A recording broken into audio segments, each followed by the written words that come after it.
திருவாரூர் தேரழகு, திருவிடை மருந்தூர் தெரு அழகு, மன்னார்குடி மதில் அழகு, வேதாரண்யம் விளக்கழகு, கும்பகோணம் என்றால் கோவில் அழகு, பட்டிமன்றம் என்றால் நம் நடுவரையா அவர்கள் அழகு. பேச்சுன்னா இதுதாங்க அழகு, இப்படி தாங்க பேசணும். அதாவதுங்க, மாதவனை நோக்கி நான் செய்த தவத்தால் அவன் தந்த வரத்தால் இங்கு மாதவரம் வந்து நான் பேச இருக்கிறேன். அந்த வாய்ப்பு தந்த இறைவனுக்கும் இந்த பட்டிமன்ற பாசறை குழு உங்கள் மாதா வரத்தால் இந்த மாதவரத்துக்கு நீங்கள் வந்தீங்க. என்னுடைய முதற்கண் நன்றியை தெரிவித்துக் கொள்கிறேன். இது பார்த்தீங்கன்னா புன்னகை பட்டிமன்றம் பாசறை. இங்கே ஐயா நடுவர் ஐயா அவருடைய முகத்தை பாருங்கள், எப்பயுமே புன்னகை இருக்கும். சில பேர் வந்து ஆர்டிஃபிஷியலாக சிரிப்பாங்க, அப்படி இல்லை. ஐயாவுடைய முகத்தில் இப்போ இயல்பான புன்னகை. அவருடைய இதயம் அப்படிங்கிற பாச அறையில் எனக்கு ஒரு இடம் கொடுத்து இங்கே என்னை அழைச்சிருக்கார். அந்த பாச அறையில் எனக்கு இடம் கொடுத்து ஐயா அவர்களுக்கு ஒரு நன்றியை தெரிவித்துக் கொள்கிறேன். அதே போல் எதிரொலி பேசிய விஜயகுமார் ஐயா எனக்கு மிகப்பெரிய உதவி செஞ்சார். என்ன அப்படின்னாங்க, இந்த மைக்கு ரொம்ப உயரமாக இருந்தது, நான் எப்படி இப்படி இங்கே வந்து பேசுறது அப்படின்னு நினச்சேன். ஐயா என்ன பண்ணார், வந்தவனே அந்த மைக்கு தூக்கி இங்கே வச்சு இந்த மைக்கு எடுத்து இங்கே வச்சு எனக்கு வசதி செஞ்சு கொடுத்துட்டார். ஆகவே மறைமுகமாக ஐயா அவர்கள் எனக்கு நிறைய உதவிகள் இங்கே செஞ்சுருக்காரு. அதையெல்லாம் இங்கே சொல்ல போகிறேன். அடுத்ததுங்க, அம்மா பேசுனாங்க, அதுக்கு நான் கொஞ்சம் பதில் சொல்லணும். ஒரு கொடுமைன்னு நான் கோயிலுக்கு போனால் அங்கே 3 கொடுமை உட்கார்ந்துருக்கு அப்படின்னு சொன்னாங்க. அந்த கொடுமை தான் இங்கே வந்திருக்குன்னு உங்களை காட்டினாங்க. எங்களை பார்த்தா கொடுமை மாரியா இருக்குங்க, அப்பாவி மாரி இருக்கு நாங்கள்லாம். எங்களை பார்த்தா கொடுமை. ஏன் நீங்கள் இப்படி சொல்லாமே, கும்பிடு போன தெய்வம் குறுக்க வந்துச்சுன்னு நீங்கள் சொல்லாமே, அந்த மாரி சொல்லுங்கள் நீங்கள்.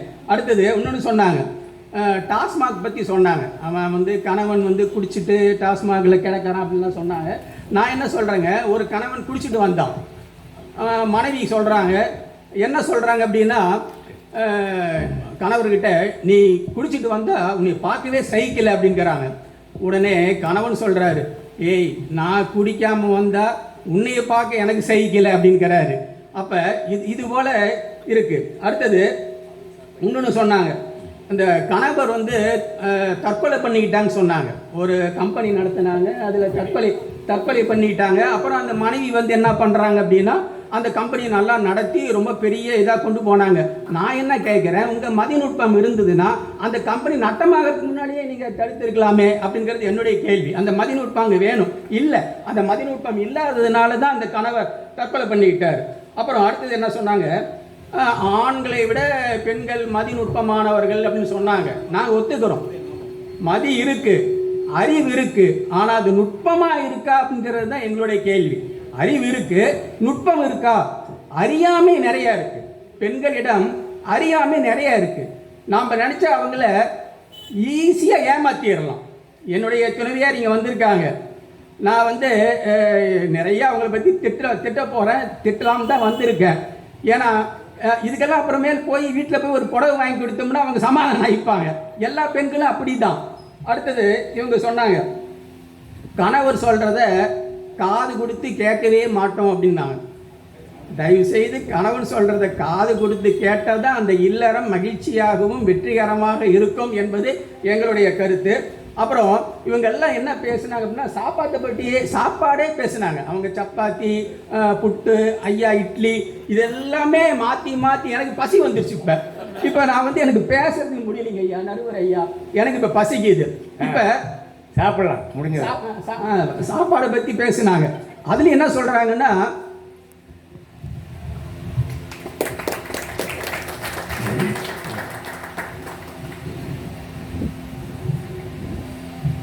ஒரு வேதனையான விஷயம் என்னன்னாங்க, அதை சாப்பிட்டுட்டு 3 பேர் இறந்துடுறாங்க, தற்கொலை பண்ணிக்கிறாங்கன்னு சொன்னாங்க. அதுலேயும் 3ஆவதாக ஒரு ஆள் வந்தார் பார்த்தீங்களா, அவரே சப்பாத்தி செஞ்சு அவரே சாப்பிட்டு அவரே தற்கொலை பண்ணிக்கிட்டாரு. நான் என்ன சொல்கிறேங்க அப்படின்னா, இந்த மனைவி கிட்ட சாப்பிட்றத விட நாம்பளே சப்பாத்தி சுட்டு நாம்பளே செத்துட்டா நல்லது அப்படின்னு அவங்க நினச்சிருக்கலாம். அதனால அவர் அந்த செத்து போயிருக்கலாம். நான் இங்கே வந்திருக்கிற சான்றோர்கள் பெரியோர்கள் அனைவருக்கும் என்னுடைய நன்றி. முதல்ல நடுவருக்கு மட்டும் நன்றி சொன்னேன், வந்திருக்கக்கூடிய எல்லாருக்கும் நன்றி. குறிப்பாக நம்ம தெய்வ தமிழ் சங்கம் அதில் வந்து நிறுவனர் ஐயா டாக்டர் ஐயா வந்திருக்காங்க. அவர் ரொம்ப எங்களையெல்லாம் எங்கள் மேலே ரொம்ப அன்பு வைத்திருக்கக்கூடியவர். அவருக்கு எங்களுடைய பணிவு கலந்த நன்றியை தெரிவித்துக் கொள்கிறேன். அடுத்ததுங்க, இல்லால் இல்லால் இல்லால்னு எல்லாம் சொன்னாங்க. ஏன் இல்லால்னு பேர் வந்தது அப்படின்னு தெரியுங்களா உங்களுக்கு எல்லாத்துக்கும்? ஏன் இல்லால்? கஷ்டப்பட்டு வேலைக்கு போயிட்டு நான் வீட்டுக்கு போனால் வீட்டில் மனைவி இருக்க மாட்டான், இல்லை எப்போ போனாலும் வீட்டில் இருக்க மாட்டான், கதவு பூட்டி இருக்கும், சாவியும் இருக்காது. நான் வெளியில் உட்காந்துட்டு ஃபோன் பண்ணணும், நீ எங்கே இருக்கிற, சீக்கிரவா. உண்மைங்க ஐயா. தியேட்டரில் இருக்காங்க, சினிமா தியேட்டர் இருப்பாங்க. இல்லை இல்லைங்க, கடை வீதிக்கு போவாங்க, பக்கத்தில் வந்துடலான்னு போவாங்க, நேரம் ஆயிடும். அப்போ இல்லால் அப்படின்னா வீட்டில் இல்லால், அதனால தான் அவங்களுக்கு இல்லால் அப்படின்னு பேர் வந்திருக்கு. இப்போ அடுத்ததுங்க, விஜயகுமார் ஐயா ரொம்ப மிரட்டி போயிட்டார். மிரட்டினாரா? ஆமாம் ஆமாம், அது யோசா ஐயாவை பார்த்து மிரட்டுனது எனக்கு ரொம்ப மன வருத்தம். ஐயோ என்னடா நம்ம யோசா ஐயாவை பார்த்து இந்த மிரட்டல்.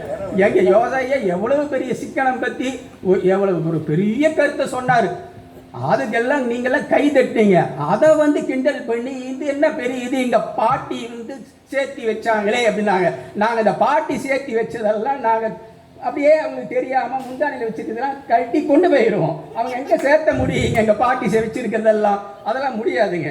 அப்புறம் விஜயகுமார் ஐயா இன்னொன்று சொன்னாங்க சீட்டு போடுறதை பற்றி. இன்றைக்கி நிறையா பேருங்க இந்த பெண்கள் செய்கிற பெரிய தப்பு என்னன்னாங்க, சீட்டு போடுறது. கணவனுக்கு தெரியாமல் சீட்டு போட்டு அந்த சீட்டு அந்த நடத்தினவன் க்ளோஸ் பண்ணிவிட்டு ஓடிடுறாங்க ஐயா. இது உண்மையிலுமே நடந்திருக்கு, நிறைய பேர் நடக்குது, நான் பார்த்துருக்கேன். அந்த கஷ்டப்பட்டு சேர்த்தன பணத்தையெல்லாம் ஒரு 500 1000 சீட்டு போட்டு ஏமாந்த பெண்கள் இன்னைக்கு இங்கே தமிழ்நாட்டில் நிறைய இருக்காங்க. அப்போ நாம் நல்லா கவனிக்கணும், இது வந்து மதிநுட்பமா அப்படிங்கிறது யோசிக்கணும். மதிநுட்பம் இருந்தால் அந்த மாரி சீட்டு அவங்க போட மாட்டாங்க. அப்புறம் ஐயா ஒன்றுன்னு சொன்னாங்க, வந்து நான் வந்து மனைவியோடைய பேச்சை கேட்டுட்டு அக்கா பேச்சை கேட்டுட்டு நல்ல குடும்பம் நடத்துகிறாரு அப்படின்னு ஐயா சொன்னாங்க. உண்மைதான். இங்கே என் துணைவியார் வந்திருக்காங்க, அவங்க பேச்சை கேட்பேன், எல்லாத்தையும் கேட்பேன். கேட்டுட்டு அவங்க என்ன சொல்கிறாங்களோ அதுக்கு மாற்றி செய்வேன். அப்படி மாற்றி செஞ்சால் நான் வெற்றி அடைஞ்சிடுவேன். அதுதான் என் டெக்னிக். அவங்க சொல்கிறதெல்லாம் விட்டுட்டு அதுக்கு ஆப்போசிட்டாக செய்வேன். இது என்னுடைய வெற்றிக்கு ஒரு காரணம், என்னுடைய இல்வாழ்வு வெற்றிக்கு அது ஒரு முக்கியமான காரணம் ஐயா. உண்மை ஐயா இது. ஏட்டிக்கு போட்டி. ஆமாம், ஏட்டிக்கு போட்டி. அப்புறம் இன்னொன்று ஐயா சொன்னார்,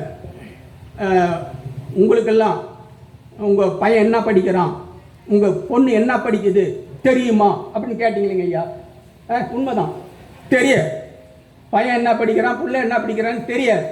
ஆனால் அந்த பையனுக்கும் பொண்ணுக்கும் எவ்வளவு ஃபீஸ் கட்டணுங்கிறதுக்கு எங்களுக்கு தெரியுங்க ஐயா. எவ்வளோ ஃபீஸ் கட்டணுங்கிறது எங்களுக்கு தெரியும். அப்புறம் இன்னொன்று சொன்னாங்க, சாமிகிட்ட போய் வேண்டிக்கிறத பற்றி சொன்னாங்க. ஒரு மனைவி கோயிலுக்கு போகிறான். கோயிலுக்கு போயிட்டு சாமிகிட்ட, கடவுளே முருகா, இவரே எனக்கு 7 ஜென்மத்துக்கும் கணவராக வரணும் அப்படின்னு சொல்லி கடவுள்கிட்ட வேண்டிக்கிறான். பக்கத்தால் கணவன் காதலை விழுந்தது. உடனே இவர் சாமி கும்பிட்றாரு. என்ன கும்பிட்றாரு தெரியுங்களாங்க ஐயா? என்ன சொல்கிறாருன்னா, கடவுளே இதுதான் எனக்கு 7வது ஜென்மமாக இருக்கணும்னு வேண்டிக்கிட்டார். இனி பிறவே வேண்டாம் எனக்கு. ஆமாம், இதே போதும், இந்த பிறவே போதும். ஆமாங்க.